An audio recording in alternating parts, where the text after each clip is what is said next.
Heidi, Kurakusumrak Sedavidom.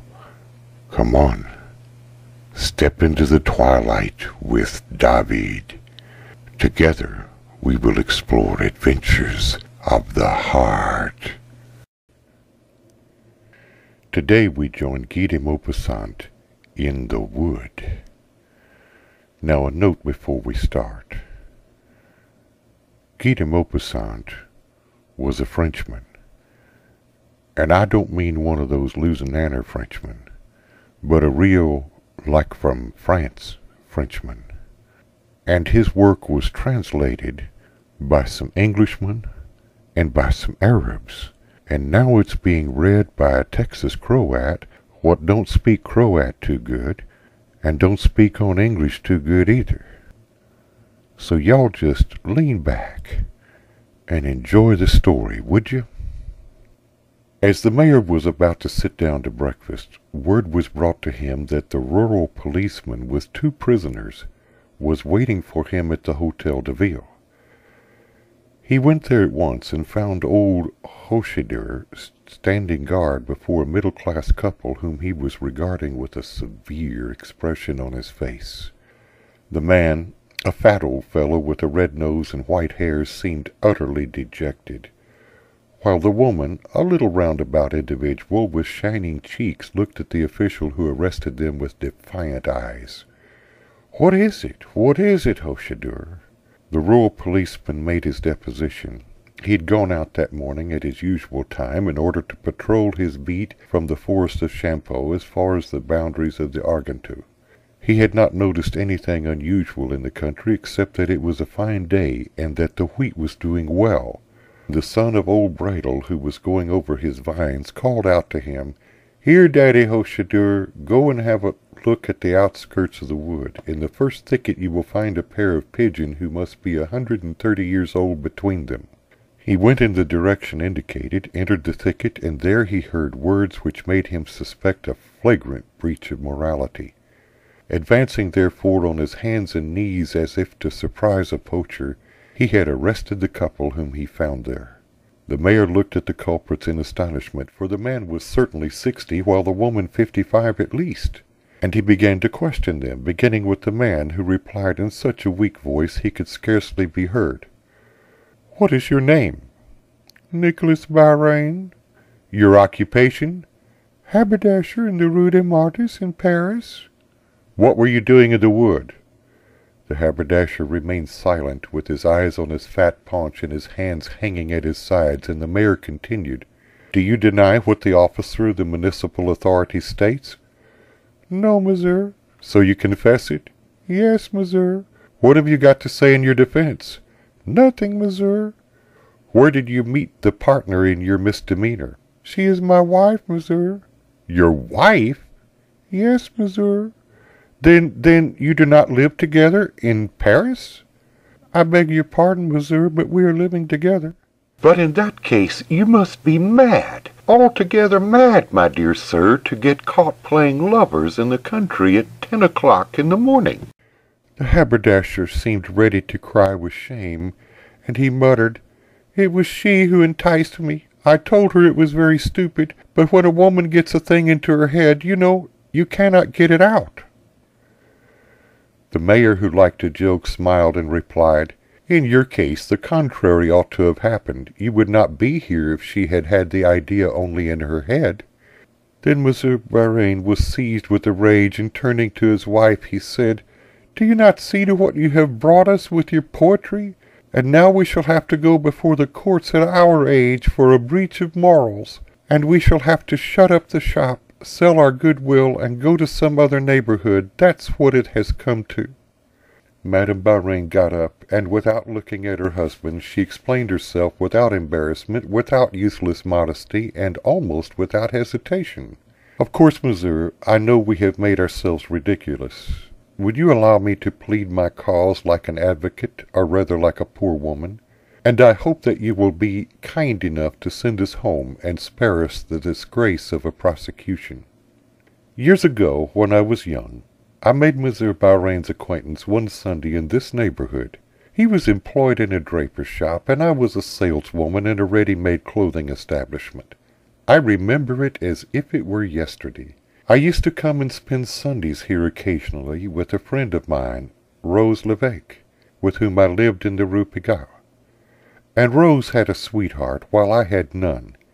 He used to bring us here, and one Saturday he told me laughing that he should bring a friend with him the next day. I quite understood what he meant, but I replied it would be no good, for I was virtuous, monsieur. The next day we met Monsieur Beaurain at the railway station, and in those days he was good-looking. But I had made up my mind not to encourage him, and I did not. Well, we arrived at the Besons. It was a lovely day, the sort of day that touches your heart. When it is fine even now, just as it used to be formerly, I grow quite foolish, and when I am in the country I utterly lose my head. The green grass, the swallows flying so swiftly, the smell of the grass, the scarlet poppies, the daisies, all that makes me crazy.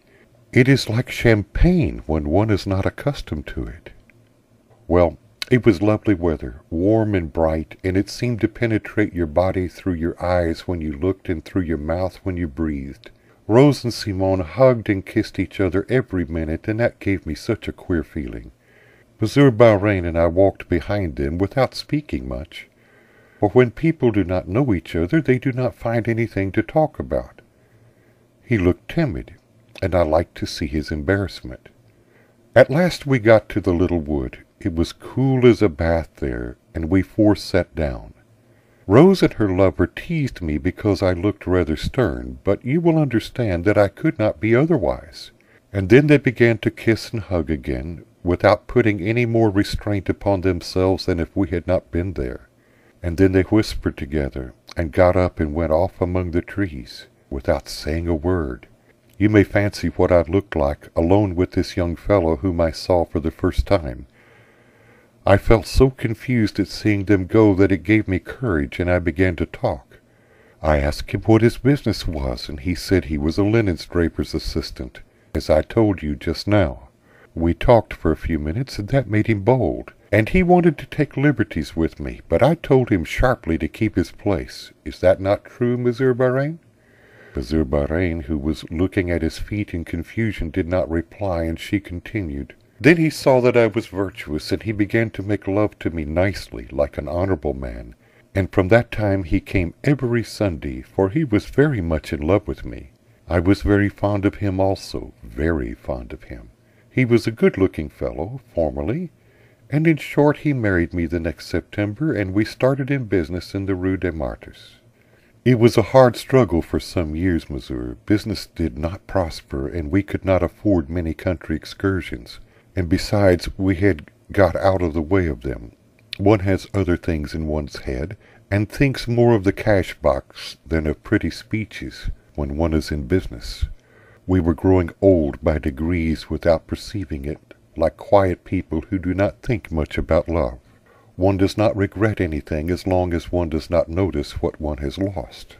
And then, monsieur, business became better, and we were tranquil as to the future. Did you see, I do not know exactly what went on in my mind. No, I really do not know. But I began to dream like a little boarding-school girl. The sight of the little carts full of flowers which are drawn about the streets made me cry. The smell of violets sought me out in my easy-chair behind my cash-box and made my heart beat. Then I would get up and go out on the doorstep to look at the blue sky between the roofs. When one looks up at the sky from the street, it looks like a river which is descending on Paris, winding as it flows, and the swallows pass to and fro in it like fish. These ideas are very stupid at my age, but how can one help it, monsieur, when one has worked all one's life? A moment comes in which one perceives that one could have done something else, and one regrets. Oh yes, one feels intense regret. Just to think, for 20 years I might have gone and had kisses in the woods like other women. I used to think how delightful it would be to lie under the trees and be in love with someone, and I thought of it every day and every night. I dreamed of the moonlight on the water, until I felt inclined to drown myself. I did not venture to speak to Monsieur Beaurain about this at first. I knew that he would make fun of me, and send me back to sell my needles and cotton. And then, to speak the truth, Monsieur Beaurain never said much to me. But when I looked in the glass, I also understood quite well that I no longer appealed to anyone. Well, I made up my mind, and I proposed to him an excursion into the country, to the place where we had first become acquainted. He agreed without mistrusting anything, and we arrived here this morning about 9 o'clock. I felt quite young again when I got among the wheat, for a woman's heart never grows old. And really, I no longer saw my husband as he is at present, but just as he was formerly. That I will swear to you, monsieur. As true as I am standing here, I was crazy. I began to kiss him, and he was more surprised than if I had tried to murder him. He kept saying to me, "Why, you must be mad. You are mad this morning. What is the matter with you?" I did not listen to him. I only listened to my own heart, and I made him come into the wood with me. That is all. I have spoken the truth, Monsieur le Maire, the whole truth. The mayor was a sensible man. He rose from his chair, smiled, and said, "Go in peace, madame, and when you again visit our forests, be more discreet."